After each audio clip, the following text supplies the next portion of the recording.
I want to start by asking you to think back to when you were about 10 years old. What were you doing? Maybe you were discovering boys or girls as the object of your affection. Or maybe you were busy climbing trees, putting together model airplanes, playing with dolls. What I was doing when I was 10 years old was saying goodbye to all the friends that I'd known for a lifetime, packing up my bags, and heading over to some strange land that my parents wanted us to go to, the United States. When I came to this country, I didn't know a lick of English. But my parents depended on me to translate whenever they had parent-teacher conferences, doctor appointments, any kind of figure of authority that they needed to talk to, I came along so that I could translate. So I learned it very quickly just because I had to. And so something interesting happened that I didn't know was preparing me for the calling of my life. When I would go into a meeting, my parents would have one piece of the conversation. The teacher or the doctor or whoever would have the other part of the conversation, but I would hold the context for all of it. Now, I can neither confirm nor deny that I got myself out of trouble by using my translating skills. And what I saw was that let me back up a little bit and tell you that by the time that I was 11 years old, I was in 9th grade. So while most 11-year-olds were in middle school figuring out what they were going to do with their recess, I was studying for midterms and so forth. I was a bully's dream, with the accent, with the awkward social skills, little compared to the rest of my cohorts. And so I learned to overcompensate. I learned to stack achievement upon achievement upon achievement to kind of shield myself from the barrage of bullying that was coming my way. And I learned about the golden mask. The golden mask is the thing that we put on to make sure that we are presentable, that we get approved, that we get liked, that we get honored, that we don't embarrass ourselves. And the thing is that you think you're the only one with the golden mask, and every time you meet somebody new, you're actually meeting their mask too. How many of you know what I'm talking about? Yeah.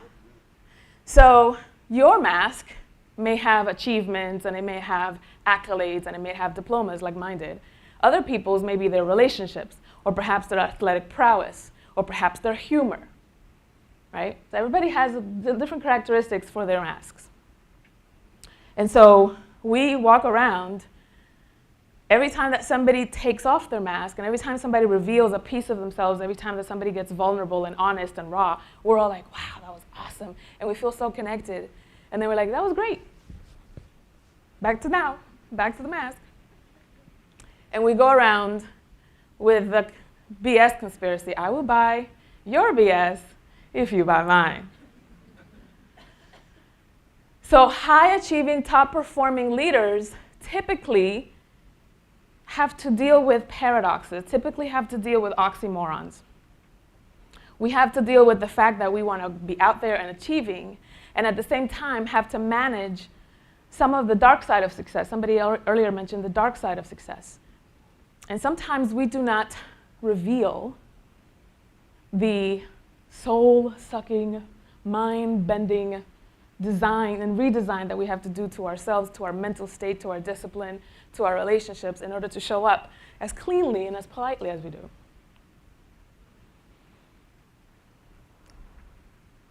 Dr. Steve Marquardt, I think I'm pronouncing it right, it's a French last name. He's a maxillofacial surgeon. And he studied the symmetry of beauty. Plato and the ancient Greeks and everybody else who's learned from ancient Egyptians, because they all learned from ancient Egyptians, they all saw the same golden ratio or phi ratio or Fibonacci ratio in nature, in architecture, in geometry, and we also see it in the human face. We do it sociologically and psychologically with each other. That there's a certain way that you present yourself. And there are parts of you that are just as accurate, but that you don't show. There's the part of you that may be lazy. There's the part of you who may be passive-aggressive. And all the passive-aggressive people are like, what is she talking about? There may be a part of you that's actually very aggressive, that has a temper, that throws temper tantrums when you don't get your way. Or maybe you hide out. You're the withdrawal type. And so we hide those things. We don't want to reveal those things because we think, well, they won't like that. I'll lose respect. I'll lose credibility. I'll lose my social position. You don't actually articulate that. It's just a subconscious reaction. Because if you heard yourself saying, I will lose my social positioning if I tell people that I'm vulnerable, you'd be like, what idiot did I just become? Right? So I want to talk about the paradoxes of the top visionaries, because just like when I was talking with my parents and translating for them, I had to hold the context of the conversation in one fell swoop. We, as leaders, also have to do the same for ourselves. So what does that look like? The part of you that is high achieving, high performing, that has the words, that has the action, that has the results, that part also resides with the part of you that wants to hide from the world, that perhaps is socially awkward, and that perhaps considers herself lazy. So I'm going to talk about some of those paradoxes that top-performing leaders have. One of them is that you are a visionary. But here's the problem with that. You're like, what's the problem with being a visionary? The problem is that when you have an eagle's eye view of everything and you have so many ideas, you have the paradox of choice. So where do I go? And it's easy to get overwhelmed. It's easy to change directions midstream. And so when you're running a company, when you're running a household, and you're going this way, and then you're like, no, we're going this way. Your children or your direct reports or everybody else that's looking at your direction, they're like, okay, she's going crazy. So you have to balance those two. The next one is that you experience exponential success. And sometimes that sounds like it came easy, or it was luck, or I didn't work that hard. I was talking with somebody earlier who was like, I kind of like get ready on the spot. I don't do the whole like prepare for a week or a month, and I just kind of like show up and do it. And so for somebody who does work for a week or a month on something that this person just goes up and do it, they're like, wow, what a slacker. The next paradox is that you have deep competing commitments. What do I mean by that? It's that on the one hand, you say, yeah, I'm going to make this much money, or I'm going to get this fit by this time, and then you don't do it. And it's not because you didn't mean it. It's because there's a senior commitment that perhaps has been unacknowledged, that you perhaps haven't dealt with. Some of us are more committed to the cheesecake than to the fitness track. Let's be honest. And how do you know what you're committed to? You check with your results. It's really clinical that way. That's one of the things that I love. I always tell people that are my clients or my students when I'm doing executive coaching, when I do business coaching, when I do strategic consulting, it's about matching the data with the dharma. So you have the clinical, the mathematical, the scientific, and then you have the human, the flow, the art and the science all put together. It's, again, being bilingual. I told you, my parents trained me with this translation business. And so when you want to see what you are committed to, just look out at the physical universe. It is the ultimate feedback machine. You want to know how much money you're committed to? Look at your bank account. You want to know what kind of relationships you're committed to? Look at your relationships. Some of it may not make you happy, but as they say, the truth will set you free, but it might piss you off first. So here's what happens with a high-achieving person. You get to a certain peak of a mountain, and this feels good. The view is nice. You can lift your shoulders, you can lift your arms. You're facing the sun, you're on top of the world. It's nice to just stay there. But there's a part of you who knows that there's more for you available. And sometimes you have more focus and discipline and commitment and chutzpah in your little finger than some people have in their entire bodies. So it's easy to live in the gray zone. It's easy to be coasting. The problem with the gray zone is that it's too fast for recovery. It's too fast to be a rest stop, but it's too slow for it to be challenging. It's too slow to be a growth spot as well. So you're kind of coasting. And your gray zone, when you're a high-performing person, looks like somebody else's end zone. For them, they'd be celebrating. If they were where you are, they'd be celebrating. And you're like, I don't know why I'm not happy yet. There's something more, right? And next is that you are a very talented problem solver. This is good. This is good news. I'm going to give you good news and then the not so good news. The good news is you are a very, very adept problem solver. But you know what problem solvers need in order to justify their existence? Problems. And so what happens is you're a visionary and you can see things coming from a mile away, but because you're a talented problem solver, you kind of just coast until they become a problem. Be it taxes, be it a conversation with your spouse or with your children or with a boss or with a coworker or with a professor, be it your own hunger for achievement. Until you hit a wall, you're like, okay, now I got to deal with it because now I have a bruise on my face and it's messing up my golden mask, right? So we kind of just coast in that gray zone. The next paradox is that you seek perfection. Every time that you achieve a certain milestone, the benchmark becomes higher and higher and higher. And so it's harder to get the same high. It's kind of like, I don't know if any of you have ever done drugs. I have heard, though, that every time that you do it, the high gets further away and you have to get more and more and more. And that's what leads actually to overdoses clinically. And so when you have this pressure to outperform your last victory, it's very easy to go back to that overwhelm place, that analysis paralysis place. And you can see how these all kind of blend with one another. So it's easy to just go back to the gray zone and say, you know what? I'm good right here. I'm good right here. You're future focused. That means that you have so many ideas and so little time.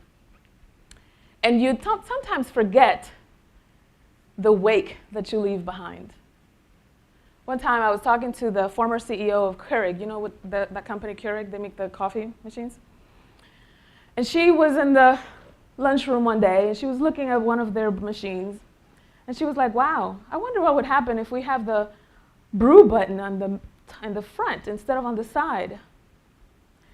That little side remark that somebody overheard in the lunchroom cost her product design team about 3 months worth of work. And so they were hustling and they're trying to redesign this thing and re-engineer this thing so that the button can go in the front, and they finally showed it to her and she was like, oh, you did it. Great. And everybody was like, what the hell, man? We just spent a whole quarter trying to build this thing for you. It's part of that so many ideas, so little time. Sometimes we forget the wake that we leave behind with the people that we're in a relationship with, that we work with, etc. And then the next one is, you actually, when you're really, really good at what you do, you actually don't need help. And it's hard sometimes to admit that. It's like, I am pretty badass. I can really pull this off. But the paradox of that is that you miss out on the vulnerability, the connection, and the ability to connect with someone through giving them the opportunity to be a giver while you are the receiver. It is a dance. Just like translating between English and Spanish, it's a dance that has its own syntax, its own grammar rules. And so when you are being in the receiving end, it looks and feels very differently than when you're in the giving end. And sometimes we confuse giving with being in control. When you're being the giver, you feel like you're in control of the relationship, like you have the hierarchy in the relationship, like you're the better person. But it turns out that when you're receiving, and in that humility, and in that surrender, you're actually elevating the people that you're in relationship with. So, what's it gonna be? At some point in your life, you're gonna have to face yourself, and you're going to have to come into relationship with the part of you that challenges you. You know that part of you that always says, who do you think that you are? They're not gonna believe you. They're not gonna trust you. Why even bother? And if you're wondering what that voice is the voice that said, what voice is she talking about? And so just like we have this inner critic, just like we have this self-sabotaging patterns, let's call him the anti-hero, we also have to remember, first of all, you created that character in your head, just like you created the hero. And secondly, that part of you is actually on your team. That part of you is not your adversary, not your opponent, not your enemy. I hear a lot of people talking about the ego, and you have to kill the ego, subjugate the ego. He's on your team. That inner critic, that sabotage part of you, is actually very wise and reminds you of the things that you would like to forget. Reminds you of the things that you have not yet considered and included into your game plan. There's a quote in the Gospel of Thomas. The master teacher Jesus is quoted as saying, if you do bring forth what is within you will save you. If you do not bring forth what is within you, then what is within you will destroy you. And so the challenge for high-performing people, leaders, whether it's in business or in life, is that you're going to have to get honest, if not with anybody else, then at least with yourself, and own the shadow side, own the dark side, as it were. The part of you that lies, that takes shortcuts, that manipulates people so that you can get your way. Those parts of you don't need to be killed. They just need to be harnessed. And just like there's a movie that I always quote, Jerry Maguire, when they're in this locker room scene, and Jerry Maguire fusses and walks away. He's mad as hell because Rod Tidwell just doesn't understand, and Rod is butt naked and walks out like nothing happened, which I think is a great metaphor for being authentic. And he walks out and he says, see, that's the problem. That's the difference between you and me. You think we're fighting. I think we're finally talking. And I said, that is what your subconscious, what your ego, what your inner critic, what your internal saboteur is always saying to you. You think we're fighting. You think I'm here to kill you. I think we're finally talking. And so the opportunity that you have when I say unlock your inner CEO, it's not so much about like being a badass. You already are that. It's more about recognizing for yourself and harnessing for yourself the parts of you that are weak, that are childish, that are petty, that are insecure. The parts of you that hold you back. The parts of you that you're thinking, if people only knew, they would fire me so fast, or they would kick me out of this school so fast, or he would leave me so fast. This girl would never date me again if she only knew. Whatever that if she only knew, if they only knew piece of you, he's your ally. And so when you are operating from the place of being in integrity with yourself, being in congruence with yourself,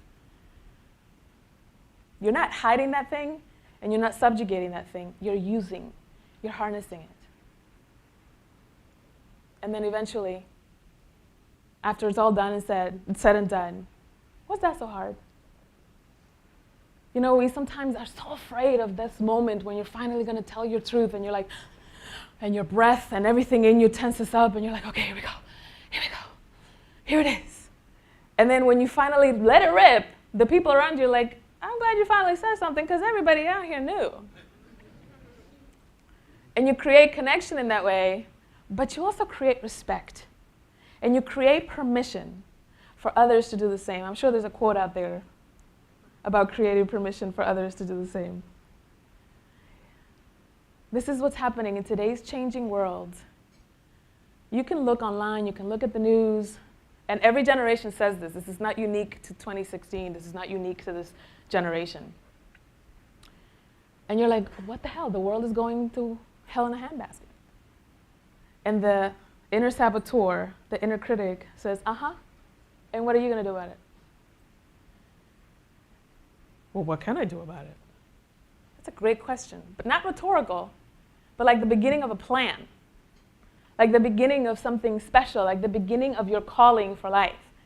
When I was younger, I used to resent having to be dragged out of school so that I can go to an appointment with my parents, and they thought that it was such a great thing that I was among adults because I was so shy.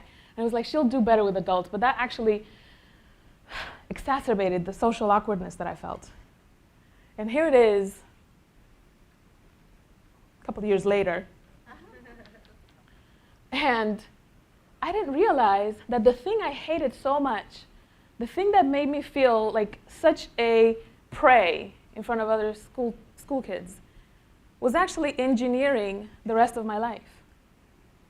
And so I'm asking you, what is it that you feel like such a pain in the butt for you, that is such a drag, that sometimes when nobody else is looking and you're in the comfort and safety of your car by yourself driving, that was last night, you just kind of like let it rip?